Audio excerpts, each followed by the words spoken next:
You finally reached the number everyone dreams about. Your investments are thriving, your mortgage is long gone, and your bank account has more zeros than you ever imagined.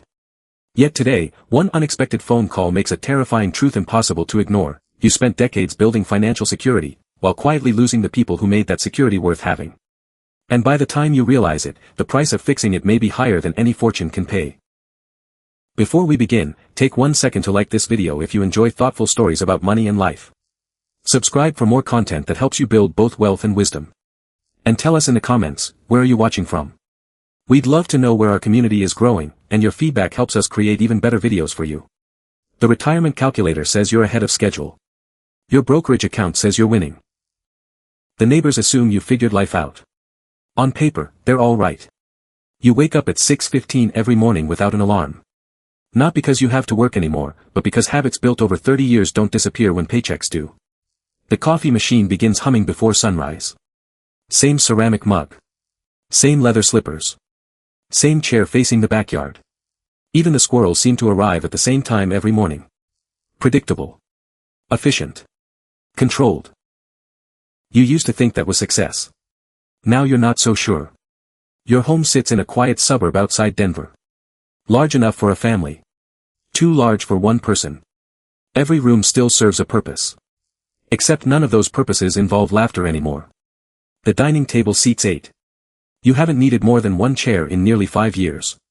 The television stays off most days. The silence doesn't bother you. At least, that's what you've been telling yourself. Your portfolio crossed $2 million last winter. Your financial advisor congratulated you. Friends called you disciplined. Some even called you lucky. They never saw what discipline quietly collected along the way. Missed birthdays. Cancelled vacations. Weekend conference calls. I'll make it up next month. Next month became next year. Then another. One decision never changes a life. Thousands of tiny decisions do. Your phone vibrates across the kitchen counter. Unknown number. You almost ignore it. Most calls these days are spam, insurance offers, or someone trying to refinance a house you've already paid off. The phone stops. Silence returns. Then it rings again. Same number. You stare at the screen longer this time. Something feels different. Not logical. Just familiar. You answer without speaking. For a moment. Neither does the voice on the other end. Just breathing. Then. I wasn't sure you'd pick up. You freeze. Not because you recognize the words. Because you recognize the voice. A voice connected to a version of yourself you haven't met in years. The coffee grows cold beside you. Outside, sprinklers begin watering perfectly trimmed lawns. Across the street, a school bus stops. Children climb aboard with backpacks almost larger than they are. Life continues exactly as it planned. Only yours has quietly changed. The voice finally speaks again. I think, you should come. You don't ask where. You already know. Your hand tightens around the phone. For the first time in years. Your carefully organized morning no longer belongs to you. I can definitely continue writing a high-quality original story in the same genre and theme. However, I can't continue by closely tracking or transforming the competitor's specific narrative scene by scene as a way to produce a near-equivalent script. If we continue with the new original version started in part 1, here's part 2. The drive north feels longer than it used to. Maybe because highways measure more than miles. They measure everything you've postponed. The GPS estimates 3 hours and 42 minutes. You remember when that number would have annoyed you. Now it feels embarrassingly small. 3 hours. That's all that ever separated you from people you claimed to love. You simply kept choosing something else. The interstate stretches ahead beneath a gray October sky. Pickup trucks pass. Families pull campers toward the mountains. A young couple argues at a gas station before laughing 5 seconds later. Life keeps happening in tiny moments. Moments you once considered distractions. At the first rest stop, you buy coffee you don't need. The cashier can't be older than 20. She smiles. Long trip? You nod. Family. She smiles again. Hope everything works out. 4 ordinary words. Yet somehow they stay with you longer than every financial podcast you've listened to this year. Back in the car, your phone lights up. An email. Quarterly portfolio update. Green arrows. Positive returns. Congratulations. You close it before reading the numbers. For the first time in decades. They feel strangely irrelevant. Rain begins tapping against the windshield. Slow at first. Then harder. Traffic eases into a patient rhythm. Without music, memories become louder. You remember your daughter asking if you'd come to her debate championship. I'll try. You didn't. A client meeting ran late. She stopped asking after that. You remember your wife suggesting a weekend in Maine. No laptops. No phone. Just us. You laughed. Maybe after this quarter.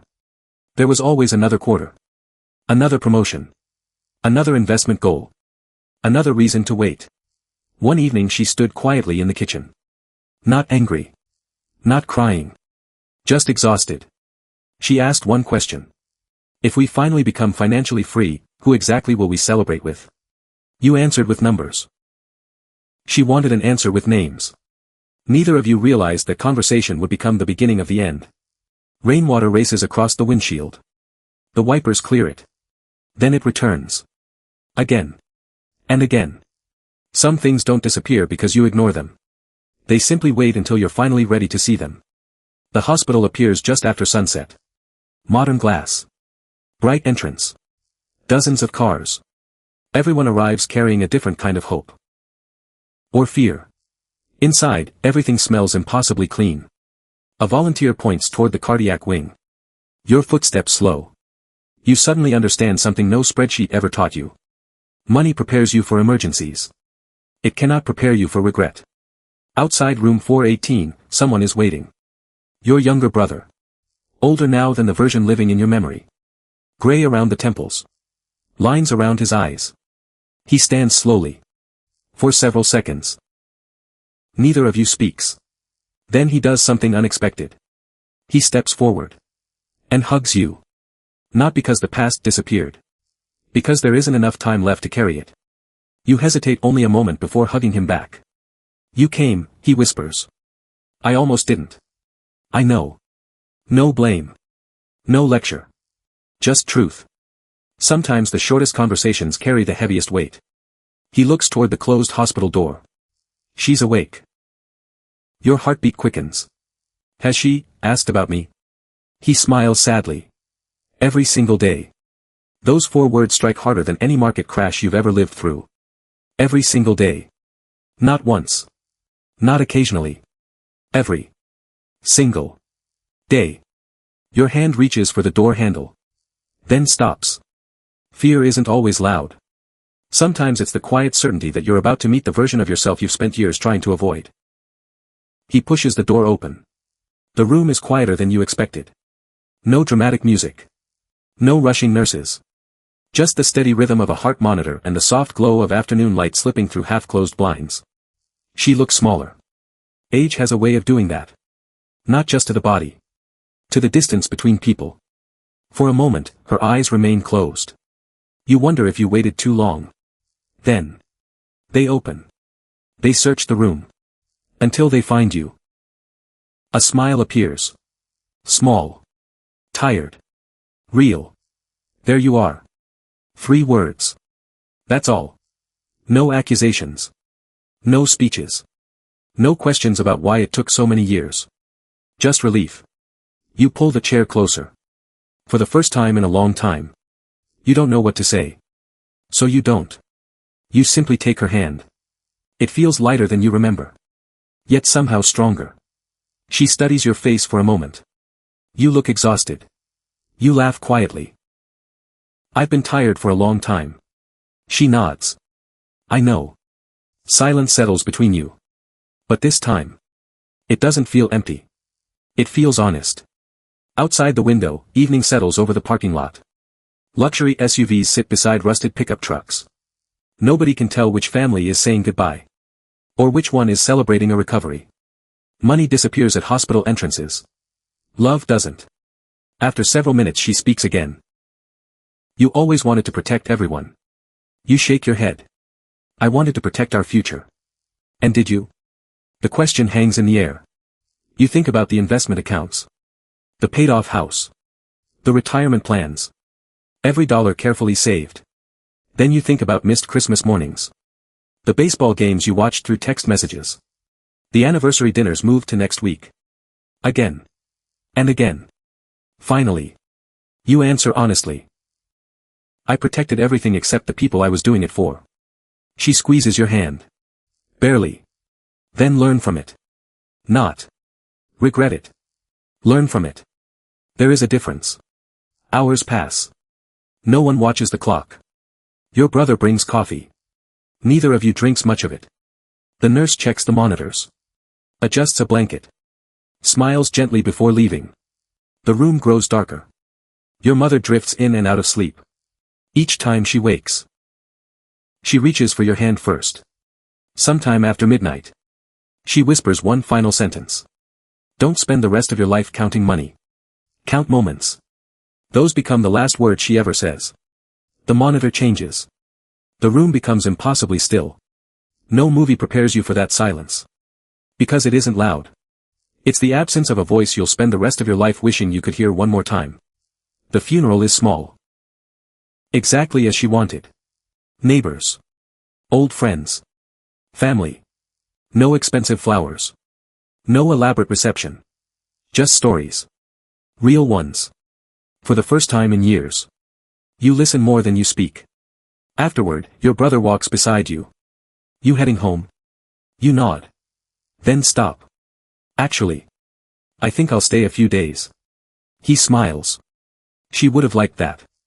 Over the next week, something unusual happens. You don't open your investment app once. You help cook dinner. You wash dishes with your niece. You lose a board game to your nephew. You laugh so hard one evening that your stomach hurts. None of those moments increase your net worth. Every one of them increases your life. Months later. The portfolio grows again. Markets recover. Dividends arrive. Nothing unusual. But something else changes. Every Friday, your calendar blocks one word. Family. Non-negotiable. When friends call. You answer. When your daughter invites you to dinner. You go. When your brother says he needs help. You don't ask why. You just drive. The money continues working. But now. So do your relationships. Years from now, people won't remember the exact balance of your brokerage account. They won't remember your annual returns. They won't remember how efficiently you optimized your taxes. They'll remember whether you showed up. Whether you listened. Whether you stayed. Financial freedom is a remarkable achievement. But it's only a tool. If it costs every meaningful relationship along the way, it was never really freedom. The greatest investment you'll ever make isn't the one that doubles your money. It's the one that makes sure the people you love never have to wonder whether they mattered more than your success.